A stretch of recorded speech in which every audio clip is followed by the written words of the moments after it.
Using the Sophie Book was for me as a writer a transformative experience. The multimodal possibilities it opened up made me think of Edward Tufte's books, Beautiful Evidence and Visual Encounters. Tufte writes that evidence that bears on questions of any complexity typically involves multiple forms of discourse.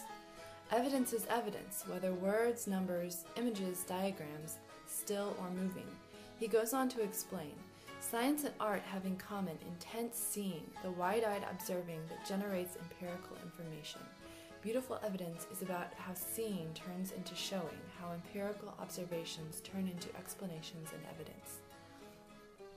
Elegance and effectiveness in design are not dependent upon the technology at hand, but certain technologies do open up different possibilities for presenting ideas. I think of Sophie as creating the tools for a virtual space, tools that compel one to remember that there is an architectural component to structuring an argument. It reminds me of the postmodern architect Daniel Libeskind, whose book, The Space of Encounter, theorizes on the effect of a structure to those who enter it. Describing one of his designs, the blueprint of a Holocaust memorializing structure in Manchester called the Shoah Center, Libeskind wrote of the unique space that the visitors are able to move across a number of variegated paths. The individualization of the paths through the system of splinters allows the visitors to engage in the materials of the exhibition with an intensity not normally possible in large public spaces. These intimate yet complex paths together form the folded, jagged, and corrugated spaces of the building in both plan and section. Through the resources of light, sound, material, kinetic movement, and form, the visitors are confronted with ethical issues that have been taken down from an abstract level to a visual and sensory experience. I see the multimodal possibilities of Sophie as situated in a virtual space that allow form to create an experience as well as carry evidence. Still along an architectural line of thinking, organization must be formulated differently in Sophie. For one example, I can envision a tree-like structure with pop-up boxes containing more pop-up boxes and so on, creating a branch-like structure that readers could choose or choose not to follow.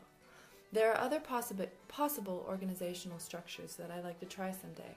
For instance, I was inspired by Cameron's navigational structure embedded into the desktop pattern pages, and by Beth Dixon's references to the choose-your-own-adventure genre, which in the past had always seemed gimmicky to me. Now I'm compelled to reevaluate it and the possibilities it holds for composition. My favorite part of the Sophie book was the way it forced in me the beginnings of a synthesis between different ways of thinking, visual, oral, verbal, spatial, temporal, just to name a few.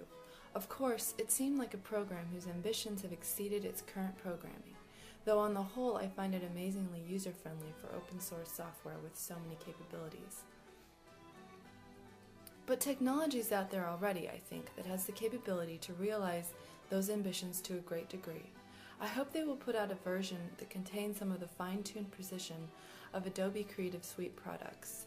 But even now, to me, Sophie represents the best of technology because it is the kind of project that has the potential to push its users and its audience to recognize and reevaluate assumptions and well-worn paths of thinking we have had about communication and composition.